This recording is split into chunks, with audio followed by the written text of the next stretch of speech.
지금 이 영상을 보고 있는 당신은 십자인대가 파열되었나요? 아니면 주변에 파열된 사람을 위해 유튜브를 뒤지고 있는 건가요? 많이 절망스러우신가요? 2년 전 저도 똑같았습니다. 단 한 번의 축구 경기로 전방 십자인대가 완전 파열되었습니다. 그리고 당신과 똑같이 유튜브를 뒤지며 수술을 고민했습니다. 챗GPT가 말하는 전방 십자인대 완전 파열 비수술 재활로 성공할 확률은 5%. 대부분은 여기서 바로 수술을 선택합니다. 하지만 전 이상한 게 하나 보였습니다. 주변에 비수술로도 멀쩡하게 사는 사람들, 그리고 수술이 잘 되었는데도 다시 파열된 사람들. 그래서 이런 질문이 생겼습니다. 정말 수술이 정답일까? 그 호기심 하나로 저는 비수술 재활을 시작했습니다. 그리고 결심했습니다. 이 과정을 전부 유튜브에 기록하기로, 나를 위해. 그리고 어느 날 갑자기 십자인대가 파열된 또 다른 누군가를 위해. 그래서 재활에 성공해야만 했고, 그 결과는 상당히 충격적이었죠. 먼저 전방 십자인대 비수술 재활을 시작하기 전에 꼭 확인해야 할 것이 있습니다. 전방 십자인대가 단독으로 파열된 것인지, 무릎에 동물로가 올려나 있는지, 이 두 가지입니다. 십자인대는 실타처럼 여러 가닥의 섬유로 이루어져 있는데요. 파열된 십자인대는 시간이 지나면서 다시 맞닿을 수는 있지만 예전같이 실타처럼 촘촘하게 완전히 연결되지는 않습니다. 그래서 맞닿은 십자인대가 다시 파열되지 않도록 보호하기 위해 주변 근육을 강화하는 재활과 무릎의 가동 범위와 유연성을 회복하는 재활이 중요합니다. 양쪽 차이가 얼마 안 나네요. 불안정성이 거의 별로 없습니다. 이제 뭐 아시겠지만 지금 현재 상태는 전방 십자인대 파열하고 좋은 사인 몇 가지가 있는데 우리는 자연 치유를 기대할 수 있는 그런 형국의 MRI 소견이긴 합니다. 수술을 해야 되는 상황입니다. 이게 우리가 비수술적 치료를 한다고 할지라도 지켜봐야 됩니다. 조사를 해보면 이렇게 비수술적 치료하는 데에 약 30% 정도는 수술이 필요하다고 추적관찰하다고 근육 운동하고 관절 운동도 하고 해야 돼. 물론 뛰거나 점프하고 이런 거는 아직은 안 되는데 그거는 제 생각에 6개월은 지나야 될 것 같습니다.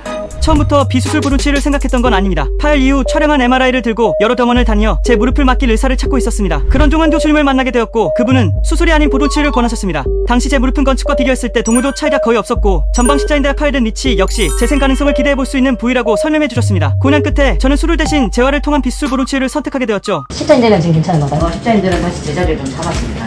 이걸 해보면 그때만 해도 회색 빛으로 이게 많이 부어있죠. 지금 어때요? 까맣게 다 자리를 잡았죠. 이제 치유가 되고 있습니다. 완벽하게 되진 않았어요. 네. 원래 완벽하게 되면 저기 까만색으로 잘 보여요. 네. 아직은 6개월이니까 좀 덜 치유된 모습이고 수술하지 않고 이대로 뻗어도 될 것 같습니다. 안정도가 지금 한 1.8mm 이 정도는 거의 정상 수준이고 6개월 이제 운동은 근육 운동은 다 하셔도 되고 네. 뛰고 점프하는 것만 뛰는 거 네. 고기 운동을 제외하고는 나머지는 다 하셔도 돼요. 뛰는 것도 괜찮아요? 뛰는 것도 네. 괜찮아요. 그렇게 하고 우리는 별 문제 없으면 1년째 찍을 필요 없겠다. 내 생각 한 2년이나 3년째 찍으면 좋겠다.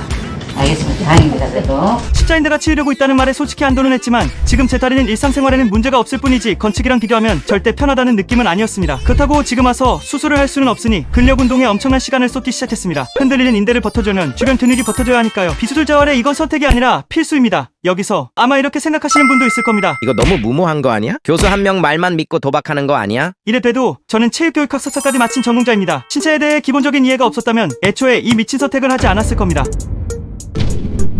2월 달에 다치고 그리고 중간에 6개월째 우리가 본인 MRI 찍어서 네, 가져왔을 네, 거죠. 그때만 좀 부어 있었거든.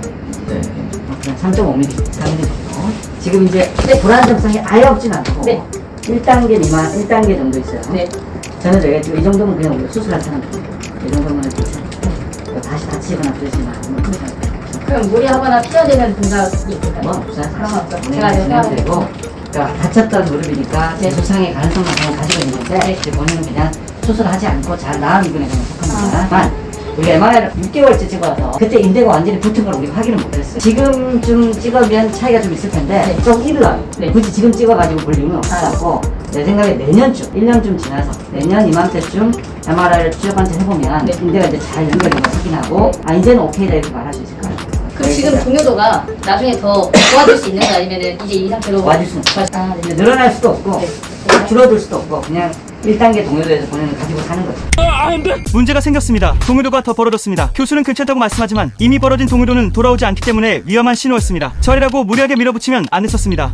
파열 후 1년 정도 지나는 환측도 어느 정도 적응을 하고 겉으로는 정상이처럼 생활이 가능해집니다. 그래서 이 시기가 더 위험합니다. 방심하기 쉬운 시기니까요. 이때 반드시 조심해야 할 것들은 동요도, 건축 손상, 그리고 재파열입니다. 마지막으로 하나 더 있다면 십자인대 회복은 사람마다 나이, 체질, 회복 능력 등 개인차가 있을 겁니다. 앞으로 다음 MRI 촬영까지 1년 더 재활을 해야 한다고 생각하니 끔찍하지만 교수님이 지금이 아닌 내년에 MRI를 찍어보려고 했던 이유가 분명히 있다고 생각합니다. 그래서 지금은 결과를 믿기보다는 다음 MRI까지 과정을 관리하는데 더 집중하려고 했습니다. 방심하지 말고 재활 조금 더 신중하게 가보겠습니다.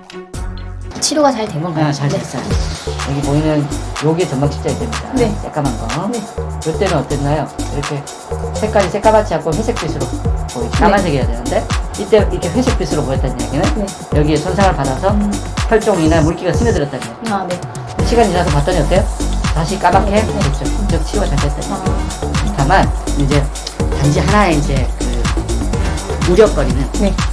치료가 잘 됐지만 이게 진짜 잘 된 건지는 사실 본인이 이제 액티브하게 앞으로, 활동을 해봐야 알겠죠. 왜냐면 우리가 지금 체크하고 있는 거는 일정 부분 어떤 동작 안에서 우리가 네. 체크한 거잖아요. 네, 맞습니다. 본인이 살아가는 그 과정 중에 모두 일어나는 미세한 움직임들을 사실 체크하는 방법은 불가능하고 네네. 그거는 수술했을 때도 마찬가지예요. 네네. MRI도 누웠을 때 있잖아요. 네. 그래서 이게 앞으로 밀리는 경우가 있습니다. 그 밀리는 게 저희 기준은 한 7mm 미만이면 네. 정상 레벨이다. 이렇게 지금 보는 4.6mm니까 뭐 크게 밀리는 것 같지는 않다. 네. 근데 지금은 사실 본인 수술을 했다고 치면 네. 굉장히 수술 후에서 결과가 좋은 사람분이거든요. 네. 크게 걱정하지 말고 지내도 될 것 같고 네. 하고 싶은 활동이나 이런 건 다 해도 상관없을 것 같습니다.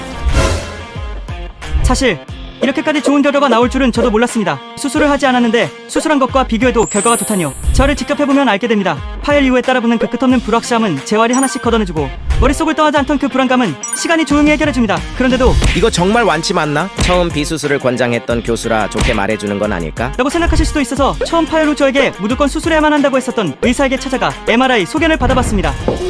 네, 괜찮을만 하네요. 지금으로서는 좋은 거라고 얘기해야 될 것 같아요. 이런 일이 좀 잘 발생하진 않거든요. 여기가 이렇게 길어져 있는 게 정말 시간이 너무 좋고, 여기가 지금 새카만수록 좋은 거예요. 보시면 흰 부분이 별로 없죠. 만들어졌다는 얘기인데 이거 제가 거의 못 봤거든요. 거의 못 본 건 아니라 한두 분 보긴 했지만 그분들을 MRI 본 거는 좀 많지 않아요. MRI로서도 이렇게 확인된 거는 좀 드문데 그럼에도 좋거든요. 동요는 느껴지긴 하나 약간의 유격이 있잖아요. 그거 정도지 연결성은 확보를 한 것 같아요. PCR처럼 붙어버리고. 그러니까 이건 성공을 했다고 보는 게 맞아요. 어떻게 보면. 한 터졌었던 때를 보면 이런 기대를 안 했는데 없었거든요. 근데 이제 붙어버리니까 이거는 정상에 거의 근처에 왔다 이 정도가. 워낙에 지금 어떻게 케어를 잘 하신 건지 그냥 타고난 걸 수도 있죠. 어떻게 보면. 운이 좋았을 때. 네. 근데 찍은 이유는 관절염 갈까봐. 네. 아닌데 없어요. 특별한 게. 근력도 다 늘어나 있고. 좀 프로토콜이 좋았던 것 같아요. 재활 프로토콜이 어떻게 성공을 거둔 것 같거든요. 보통 축구 선수들도 안 기다리고 바로 시작하잖아요. 네. 그게 거의 희망이 없기 때문에 마냥 기다릴 수 없어서 그렇게 하는데 그냥 정상이라고 보시는 게 맞을 것 같아요. 결과는 비수술 재활 2년. 저는 완치 판정을 받았습니다. 심지어 저에게 십자인대 비수술 재활은 불가능이라고 판정했던 의사도 믿을 수 없다며 성공했다고 인정했습니다. 2년 동안 까마득한 확률 속에서 재활을 하며 제가 매일 되새긴 건 단 하나였습니다. 악조건 속에서 최상의 결과를 만들기 위해 가장 먼저 해야 할 것. 긍정적인 마음가짐. 제 영상은 십자인대 비수술을 선택하라고 권장하기 위해 만든 영상이 아닙니다. 수술이든 비수술이든 어떤 선택을 하든 결국 중요한 건 될 수 있다는 마음. 그리고 꾸준한 재활. 저는 십자인대가 끊어진 상태로 10개국을 돌아다녔습니다. 다리를 다치면 남들처럼 못 움직인다는 그 편견. 그것부터 깨고 싶었습니다. 십자인대가 파열되면 사람들은 말하죠. 무조건 수술해야 한다고. 비수술 재활로 성공하는 건 불가능하다고. 아니요. 보셨다시피 불가능은 없습니다. 그래서 묻고 싶습니다. 지금까지 제 영상을 보고 아직도 절망스럽습니까? 제가 말했죠. 십자인대는 재생이 됩니다. 십자인대는 재생된다고.